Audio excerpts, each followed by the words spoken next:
Gabor Lukacs is seen at home in Halifax on Thursday, January 23, 2014. The Supreme Court of Canada says a federal transportation watchdog was too hasty in dismissing a consumer advocate's complaint on behalf of obese airline passengers.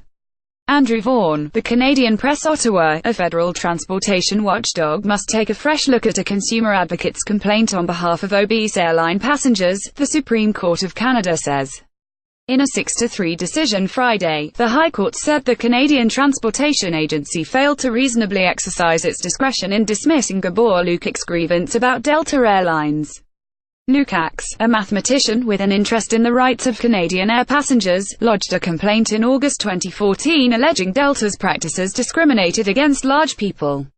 He cited an email from a Delta customer care agent responding to a concern raised by a traveler known as Omar about a fellow passenger who required additional space and who therefore made Omar feel cramped. In the email, Delta apologized to Omar and set out the guidelines it follows to ensure that large passengers and people sitting nearby are comfortable. It said Delta sometimes asks the large passenger to move to a location in the plane where there is more space. If the flight is full, the airline may ask the passenger to take a later flight. In addition, Delta recommended that large passengers purchase additional seats, to avoid being asked to rebook and ensuring the airline can guarantee comfort for all.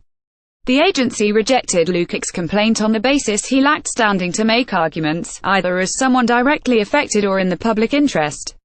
Deference requires that we let the agency determine for itself how to use its discretion, provided it does so reasonably. It noted Lukacs himself was not obese, and therefore couldn't claim to be affected.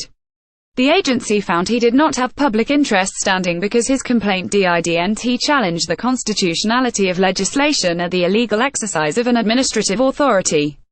Lukacs successfully challenged the decision in the Federal Court of Appeal, which ruled in 2016 that the transportation agency relied on overly narrow grounds, akin to those applied by courts, to deny him standing.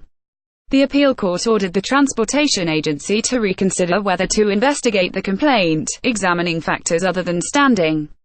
The order prompted Delta to take its case to the Supreme Court. Delta gained some ground in the decision Friday, as the Supreme Court directed the transportation agency to consider all issues, including the question of standing, when it revisits Lukacs' complaint. The agency might also look at whether the complaint is in good faith, timely, vexatious or in line with its workload and priorities, suggested Beverly McLaughlin, who was Chief Justice when the case was heard and penned reasons for the decision on behalf of the majority.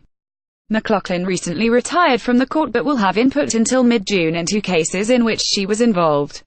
The transportation agency might also wish to consider whether the complaint is based on sufficient evidence or raises a serious issue. She wrote, "Deference requires that we let the agency determine for itself how to use its discretion, provided it does so reasonably." Writing in dissent, Justice Rosalie Abella said it was appropriate for the agency to apply the same standing rules as those used by courts.